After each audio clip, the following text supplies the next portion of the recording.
Venerable Long Po, someone who is unfamiliar with Buddhist principles asked me the reason for why we were born. How should I answer this question so that he can understand it easily? Why were we born? If you give the answer to the person who asked the question, that the ultimate purpose of birth, in accordance to the Buddhist teaching, is to pursue the purification of the mind in order to attain nirvana, he who is already unfamiliar with the teachings will just say thank you and goodbye after hearing this answer. Buddhist lay individuals like to answer in this manner when they are asked that question. Today, I will give you an answer which is easy to understand. Indeed, the true purpose of birth for all human beings can be categorized into 3 levels. One's life objective at the primary or ground level, one's life objective at the secondary or sky level, and one's life objective at the tertiary or above the sky level. For people who seldom visit the temple, it is vital that we advise them to realize the true purpose of the present life first, to be responsible for themselves and be able to stand firmly on their own. In other words, they must first be able to secure their financial status and support themselves with a stable income earned from work in accordance to the right livelihood. They must not allow themselves to be a burden to society. When you meet anyone who does not have financial stability, you must help them realize that the aim of life, minimally, is to establish oneself financially. Once they are aligned with that accomplishment, advise them that the second goal of life is not merely to make a living and accumulate wealth. This is because success in a career is only elementary. It is not enough. That kind of success can be compared to the success equivalent to kindergarten or primary school students.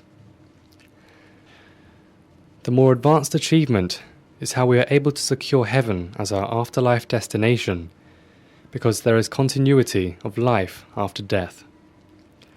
Heaven and hell exist.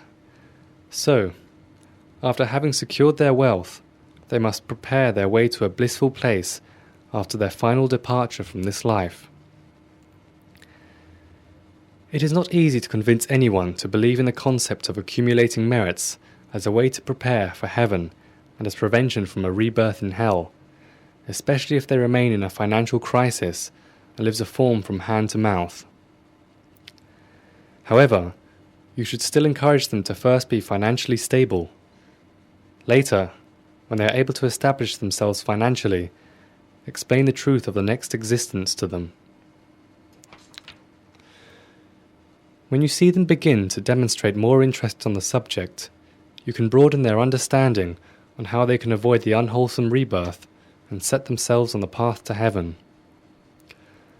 Lord Buddha said, one can avoid unwholesome rebirth by purifying one's mind.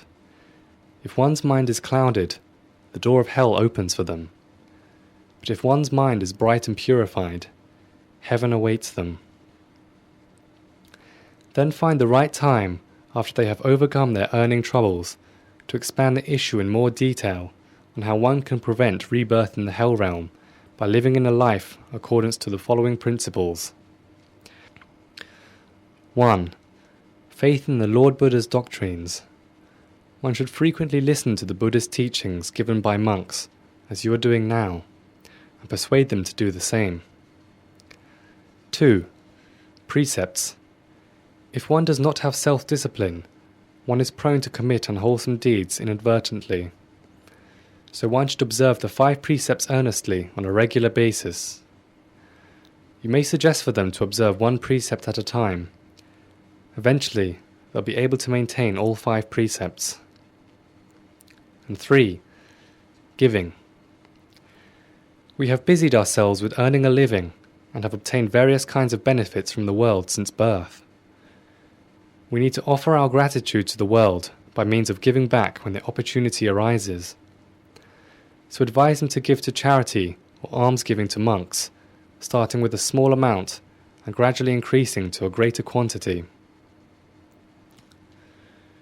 When they have developed a level of faith in Buddhism and maintained the precepts, as well as perform generosity. Advise them to pay a visit to the temple to learn meditation, in order to accumulate spiritual wisdom.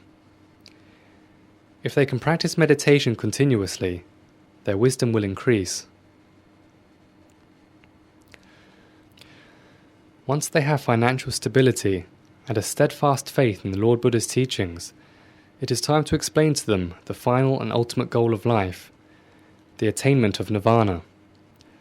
Avoid advising every single person you meet to lead a life towards enlightenment, for you will surely gain nothing but disappointment. Determine the circumstances properly, and gradually nurture other people's minds with appropriate spiritual advice, in the same way that parents nourish a child with every drop of milk and nutrient. Approaching it in this manner will not be too difficult, and will guide them to accept the ultimate goal of their lives.